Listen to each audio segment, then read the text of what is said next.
Hi everyone. Today we are discussing about very short answer questions in thermodynamics. First question. State the first law of thermodynamics. So first law of thermodynamics ni define cheyamantunnaru, explain cheyamantunnaru. Answer. It states that em cheptundi ante the energy in a process may be transformed from one form into the other but is neither created nor destroyed. అంటే ఒక process జరుగుతున్నప్పుడు ఆ ప్రాసెస్లో energy అనేది ఒక form నుంచి ఇంకో ఫామ్కి transform అవుతుంది, అంతేగాని ఆ ప్రాసెస్లో అది కొత్తగా జనరేట్ అవ్వట్లేదు, ఆ ప్రాసెస్లో ఎనర్జీ అనేది డిస్ట్రాయ్ అవ్వట్లేదు. అంటే ఎనర్జీ అనేది జనరేట్ అవ్వడం ఆర్ క్రియేట్ అవ్వడం లేదా డిస్ట్రాయ్ అవ్వడం ఉండదు. ఒక ఫామ్ ఆఫ్ ఎనర్జీ నుంచి ఇంకో ఫామ్కి షిఫ్ట్ అవుతుంది, జస్ట్ ట్రాన్స్ఫామ్ అవుతుంది. అది ఫస్ట్ లా ఆఫ్ థర్మోడైనమిక్స్ చెప్పేది. It state that the energy in a process, ఒక ప్రాసెస్లో ఎనర్జీ అంటే ఒక కెమికల్ రియాక్షన్ జరిగినప్పుడు ఆ కెమికల్ రియాక్షన్లో ఉన్నటువంటి రిలీజ్ అయిన లేకపోతే అబ్జార్బ్ అయిన ఎనర్జీ అనేది ఒక ఫామ్ నుంచి maybe transformed from one form into the other, ఒక ఫామ్ నుంచి ఇంకో ఫామ్. ఇప్పుడు ఫర్ ఎగ్జాంపుల్ కెమికల్ ఎనర్జీ అనేది హీట్ ఫామ్లో రిలీజ్ అవ్వచ్చు, లేదా సరౌండింగ్స్ నుంచి తీసుకోవచ్చు, లేదా మెకానికల్ ఎనర్జీ కింద కన్వర్ట్ అవ్వచ్చు, లేదా ఎలక్ట్రికల్ ఎనర్జీ కింద కన్వర్ట్ అవ్వచ్చు. అలాగా ఒక ఫామ్ నుంచి ఇంకో ఫామ్కి వెళ్తుంది, అంతేగాని neither be created not destroyed. అది జనరేట్ అవ్వడం కానీ డిస్ట్రాయ్ అవ్వడం కానీ ఉండదు. Clear? Question is what are the delta H sign convention for exothermic and endothermic reactions. Delta H అంటే ఎంథాల్పీ సైన్స్ అడుగుతున్నారు, ఎగ్జోథర్మిక్ రియాక్షన్కి ఎండోథర్మిక్ రియాక్షన్కి. Yes, for exothermic reaction. అసలు ఎగ్జోథర్మిక్ రియాక్షన్ అంటే ఒక రియాక్షన్ జరుగుతున్నప్పుడు రియాక్టెంట్స్ ప్రొడక్ట్ని ఫామ్ చేస్తూ ఆ ప్రాసెస్లో ఎనర్జీని రిలీజ్ చేస్తే ఆ రియాక్షన్ని ఎగ్జోథర్మిక్ రియాక్షన్ అనాలి. సో ఎంతైతే ఎనర్జీ రిలీజ్ అయిందో ఆ ఎనర్జీకి మనము ఎంథాల్పీ చేంజ్ కన్వెన్షన్ ఎలా ఇస్తామంటే delta H is equal to negative sign ఇస్తాం. అంటే ఇక్కడ ఫర్ ఎగ్జాంపుల్ ఒక 50 కిలోజౌల్స్ ఎనర్జీ రిలీజ్ అయిందనుకోండి, delta H is equal to -50 kilojoules. ఆ మైనస్ అనేది ఎనర్జీ రిలీజ్ అవుతుంది, ఎగ్జోథర్మిక్ రియాక్షన్ని రిప్రజెంట్ చేస్తుంది. Negative sign represents the exothermic reaction, that means it releases the energy. Next, for endothermic reaction. Endothermic reaction అంటే reactants products కింద convert అవ్వాలి అంటే ఆ రియాక్టెంట్స్ ఎనర్జీని కన్జ్యూమ్ చేసుకొని తర్వాత ప్రొడక్ట్ కింద కన్వర్ట్ అవుతాయి. అలాంటి రియాక్షన్ని ఎండోథర్మిక్ రియాక్షన్ అంటాం. ఇక్కడ రాశాను A+B+ energy. So AB reactants consume the energy and then converted into products. So ఇలాంటి రియాక్షన్కి ఎంథాల్పీ చేంజ్ అంటే ఆ రియాక్షన్లో జరిగేటువంటి హీట్ చేంజ్ ఎలా ఇస్తున్నాం? పాజిటివ్. పాజిటివ్ అనే సైన్ దేని రిప్రజెంట్ చేస్తుంది? రియాక్షన్లో రియాక్టెంట్స్ ఎనర్జీని అబ్జర్బ్ చేసుకొని ప్రొడక్ట్ని ఫామ్ చేశాయి అన్న మీనింగ్ని ఇస్తున్నాయి. సో అంటే ఎంథాల్పీ చేంజ్ ఎగ్జోథర్మిక్ రియాక్షన్కి ఏమో నెగిటివ్, ఎండోథర్మిక్ రియాక్షన్కి ఏమో positive. Delta H is equal to negative అంటే exothermic, delta H is equal to positive అంటే ఎండోథర్మిక్. ఈజ్ ఇట్ క్లియర్ నానా? ఎంత ఎనర్జీ రిలీజ్ అయితే అంత నెగిటివ్ అని రాస్తాం. ఎంత ఎనర్జీని అబ్జర్వ్ చేసుకుంటే పాజిటివ్ సైన్ పెట్టి, ఎంత ఎనర్జీని అబ్జర్వ్ చేసుకుంటే అంత. క్లియర్ నానా? Next question, what are intensive and extensive properties? Intensive properties. So the thermodynamic properties which are independent on the amount of substance are called intensive properties. అంటే pressure కానివ్వండి, temperature కానివ్వండి, density కానివ్వండి, boiling point కానివ్వండి, freezing point కానివ్వండి, అంటే ఇలాంటి properties substance యొక్క quantity మీద డిపెండ్ అవ్వవు. అది 1 గ్రామ్ ఉన్నా, 10 గ్రామ్స్ ఉన్నా, 100 గ్రామ్స్ ఉన్నా దాని ప్రాపర్టీ కాన్స్టెంట్గా ఉంటుంది. అలాంటి ప్రాపర్టీస్ని మనం ఇంటెన్సివ్ ప్రాపర్టీస్ అంటాం. అంటే క్వాంటిటీ ఆఫ్ సబ్స్టెన్స్ మీద డిపెండ్ అవ్వకుండా ఉండేటువంటి ప్రాపర్టీస్. ఇప్పుడు ఫర్ ఎగ్జాంపుల్ టెంపరేచర్ ఉంది. ఇప్పుడు ఫర్ ఎగ్జాంపుల్ ఒక ఐరన్ పీస్ తీసుకున్నాం, అది ఒక 100 డిగ్రీ సెంటీగ్రేడ్ దగ్గర ఉంది. దాన్ని 2 పీసెస్ కింద చేసిన దాని టెంపరేచర్ 100 డిగ్రీ సెంటీగ్రేడే ఉంటుంది. అంటే క్వాంటిటీ మీద డిపెండ్ అవ్వలేదు. ఆ ఒకే పీస్ పట్టుకున్న 100 డిగ్రీ సెంటీగ్రేడ్ ఉంది, దాంట్లో చిన్న పీస్ పట్టుకున్నా కూడా అది 100 డిగ్రీ సెంటీగ్రేడే ఉంది. అంటే temperature is independent on the quantity of substance. Those properties are called intensive properties. అలాగే extensive properties, the properties which are depend on the amount of substance are called extensive properties. Example mass, volume, entropy, ఇలాంటివి చాలా ఉన్నాయి. So first mass. ఇప్పుడు for example మనం ఒక substance తీసుకున్నాం, ఆ substance ఒక 100 గ్రామ్స్ ఉందనుకుందాం. దాన్ని హాఫ్ చేసి వేరే వాళ్ళకి ఇస్తే సో క్వాంటిటీ తగ్గిపోతుంది, అదేవిధంగా మాస్ కూడా తగ్గిపోతుంది. హాఫ్ చేస్తే 500 గ్రామ్స్ వస్తుంది, క్వాంటిటీ కూడా తగ్గిపోతుంది.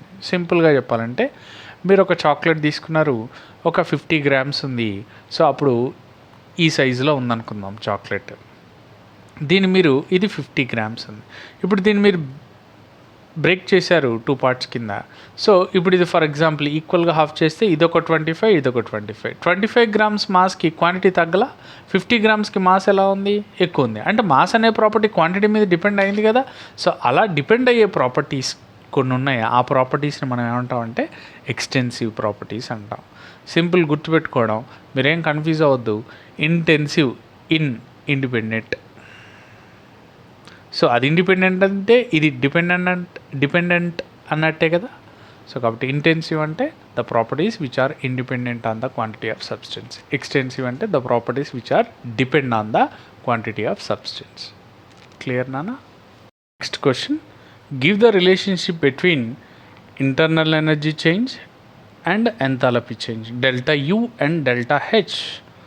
Right. The relationship between internal energy change and enthalpy is delta H is equal to delta U plus delta N RT. Here delta H ante enthalpy change, delta U ante internal energy change, R ante gas constant, universal gas constant, T ante temperature.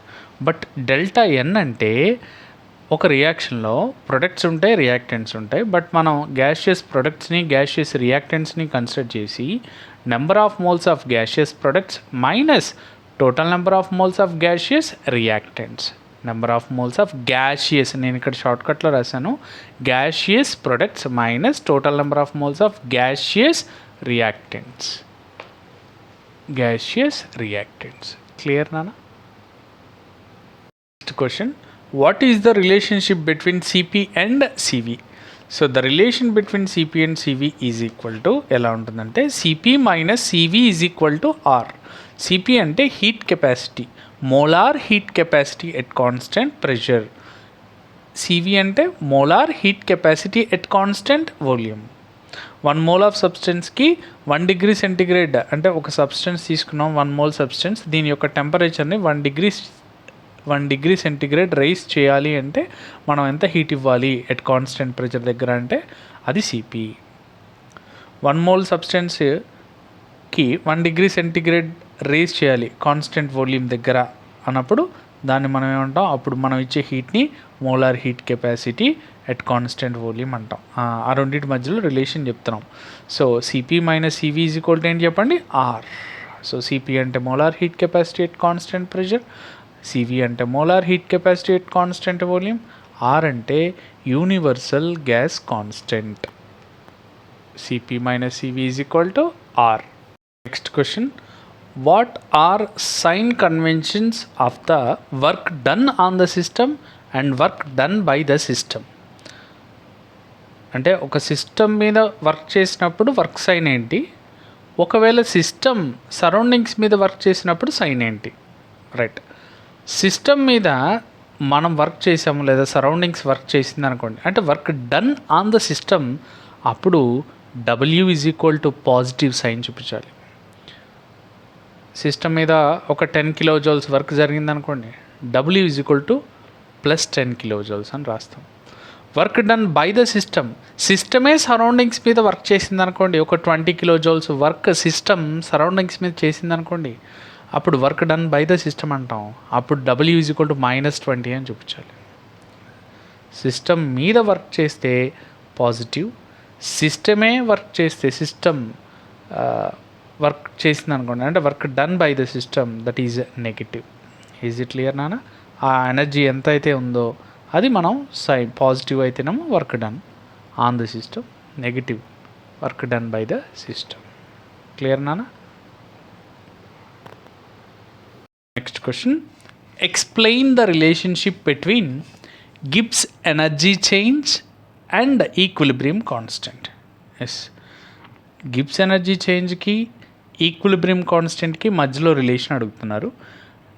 Delta G naught standard Gibbs energy change is equal to -2.303 RT log of K. ఒకవేళ ఇక్కడ ఇది జనరల్గా standard Gibbs ఎనర్జీకి ఈక్విలిబ్రియం కాన్స్టెంట్కి ఉన్నటువంటి relation. Okay, right. ఇప్పుడు దీని నుంచి మనం ఏం తెలుసుకోవచ్చు? ఒక రియాక్షన్ స్పాంటేనియసా, నాన్ స్పాంటేనియసా, లేకపోతే ఈక్విలిబ్రియం దగ్గర ఉందా అని డిసైడ్ చేసే ఫ్యాక్టరే గిబ్స్ ఎనర్జీ. మరి అది ఎలా తెలుస్తుంది? ఎస్, ఈక్విలిబ్రియం కాన్స్టెంట్ని బట్టి ఈ వాల్యూ చేంజ్ అవుతుంది. సో ఈక్విలిబ్రియం కాన్స్టెంట్ ఒకవేళ if K is greater than 1 అనుకుందాం ఒక రియాక్షన్కి, అంటే కే వాల్యూ పాజిటివ్లో ఉంది. పాజిటివ్ వచ్చింది అంటే పాజిటివ్ ఇంటూ నెగిటివ్ అవుతుంది. సో అంటే delta G is equal to negative, అంటే <0 అవుతుంది.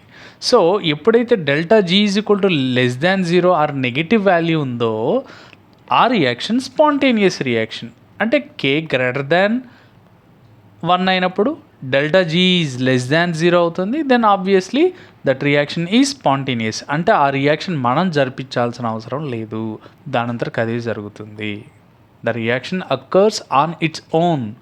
సో అలాంటి రియాక్షన్ స్పాంటేనియస్ రియాక్షన్ అంటాం. సెకండ్ కేస్, ఇఫ్ కే <1, ఒకవేళ కే వాల్యూ 1 కంటే తక్కువ ఉంది, అంటే నెగిటివ్లో ఉంది అనుకుందాం. నెగిటివ్ ఇంటూ నెగిటివ్ ఏమవుతుంది? పాజిటివ్ అవుతుంది. So then delta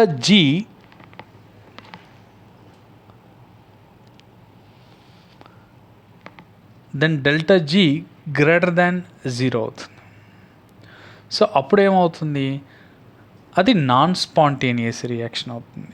non spontaneous అంటే ఆ రియాక్షన్ జరగట్లేదు, మనమే జరిపించాలి, మనమే కొన్ని సర్టెన్ కండిషన్స్ మెయింటైన్ చేస్తూ జరిపించాలి. దాన్ని నాన్ స్పాంటేనియస్ రియాక్షన్ అంటాం.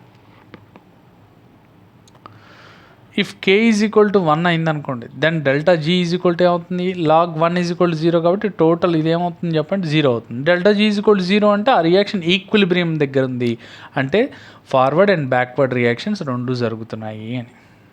క్లియరా? ఇక్కడ గ్రేటర్ దాన్ 1 అనే బదులు ఇంకా మీకు క్లియర్గా ఉండాలి అంటే if K is equal to positive value, then delta G is equal to ఏమవుతుంది చెప్పండి? <0. That means negative, that is spontaneous. If K is equal to negative అన్నాం అనుకోండి, నెగిటివ్ అయితే నెగిటివ్ ఇంటూ నెగిటివ్ పాజిటివ్, అంటే greater than 0, then non spontaneous. Is equal to 1 అన్నాం అనుకోండి, then delta G not is equal to 0. So that implies the system at equilibrium. Is it clear నాన్న? ఇలా కూడా రాసుకోవచ్చు, లేదు ఇంతకుముందు చెప్పినట్టు కూడా రాసుకోవచ్చు, గ్రేటర్ దాన్ 1 అండ్ <1 అట్లా కూడా రాసుకోవచ్చు. క్లియర్ అమ్మా? అలా కూడా రాసుకోవచ్చు, greater than 1 or <1. Is it clear నాన్న? ఆర్ పాజిటివ్ పెట్టుకోవచ్చు, ఇక్కడ నెగిటివ్ పెట్టుకోవచ్చు, మీ ఇష్టం అది. Next question, the equilibrium constant for a reaction. ఒక ఈక్విలిబ్రియం కాన్స్టెంట్కి కేసీ వాల్యూ 10 ఇచ్చారు. What will be the value of delta G not? ప్రీవియస్గా మనం డిస్కస్ చేసినట్టు relation between Gibbs energy and equilibrium constant, ఆ ఫార్ములాని యూస్ చేసి మనం స్టాండర్డ్ గిబ్స్ ఎనర్జీని ఫైండ్ అవుట్ చేయొచ్చు. సో ఎలాగా? Delta G not is equal to -2.303 RT log K. K value ఇచ్చారు 10 అన్నారు. Yes, 2.303 into R. Universal gas constant జౌల్స్లో తీసుకున్నాం, 8.314 joules R value. And T temperature 27 degree centigrade తీసుకుందాం, so 300 kelvins. 27 + 273 300. And log K అంటే 10, కే value 10 ఇచ్చారు కదా, ఇవన్నీ multiply చేస్తే 5744.14 జౌల్స్ పర్ మోల్ వచ్చింది. దీన్ని కిలో జౌల్స్లో రాసుకుంటే జస్ట్ ఇంటూ 10⁻³ వేస్తే 5.744 kilo joules per mole. So ఈ పాయింట్ జస్ట్ ఇటు చేంజ్ చేస్తాం, కిలో జౌల్స్లో రాసుకుంటాం. ఈజ్ ఇట్ క్లియర్ నాన్న? అంటే ఒక రియాక్షన్ ఈక్విలిబ్రియం కాన్స్టెంట్ 10 అయితే దాని స్టాండర్డ్ గిబ్స్ ఎనర్జీ ఎంత? -5.744 kilo joules per mole. Next question, state third law of thermodynamics. Third law of thermodynamics ఏం డిఫైన్ చేయమంటున్నారు? So third law of thermodynamics ఏం చెప్తుంది అంటే, it states that the entropy of A pure and perfectly crystalline substance. అంటే ఒక pure and perfectly crystalline అంటే ఒక regular ప్యాటర్న్లో కాన్స్టిట్యూయెంట్ పార్టికల్స్ అన్నీ ఒక రెగ్యులర్ ప్యాటర్న్లో అరేంజ్ అయినటువంటి ఒక సాలిడ్ అండ్ ప్యూర్ సబ్స్టెన్స్ యొక్క ఎంట్రోపీ 0 ఉంటుంది. ఎక్కడ? At the absolute zero temperature, అంటే -273 డిగ్రీ సెల్సియస్ టెంపరేచర్ దగ్గర ఒక ప్యూర్ క్రిస్టలిన్ సబ్స్టెన్స్ యొక్క ఎంట్రోపీ వాల్యూ 0 ఉంటుంది. ఎంట్రోపీ అంటే ర్యాండమ్నెస్, అంటే కాన్స్టిట్యూయెంట్ పార్టికల్స్ యొక్క ర్యాండమ్నెస్ మెజర్ చేస్తే దాన్నే ఎంట్రోపీ అంట. ఆ ఎంట్రోపీ అనేది ఎలా ఉంటుందంట? 0. అసలు ర్యాండమ్నెస్ అనేది ఉండదు, అన్నీ ఒక రెగ్యులర్ ప్యాటర్న్లో అరేంజ్ అయి ఉంటాయి. సో దాన్ని ఇక్కడ limit of temperature approaches to 0 of entropy is equal to 0. ఓకేనా? టెంపరేచర్ 0కి అప్రోచ్ అయినప్పుడు ఆ సాలిడ్ సబ్స్టెన్స్ యొక్క ఎంట్రోపీ కూడా 0. The limit of entropy as temperature approaches to 0, then S is equal to 0, entropy is equal to 0. Clear నాన్న? ఏం లేదు నాన్న, -273 డిగ్రీ సెల్సియస్ దగ్గర ఒక క్రిస్టలిన్ సబ్స్టెన్స్ యొక్క ఎంట్రోపీ 0 అంతే. క్లియర్ నాన్న? నాన్న ఈ వెరీ షార్ట్ ఆన్సర్ క్వశ్చన్స్ మీకు బాగా అర్థమైతేనే క్లియర్గా ఉన్నాయి అనుకుంటే మీ ఫ్రెండ్స్కి షేర్ చేయండి అమ్మా. ఇంకేమైనా డౌట్స్ ఉంటే, మీకు అర్థం కాని టాపిక్స్ ఉంటే నాకు మెసేజ్ పెట్టండి, నేను ఆ వీడియోస్ చేసి పెడతాను. టైం పట్టొచ్చు కానీ పెడతాను. క్లియర్ నాన్న?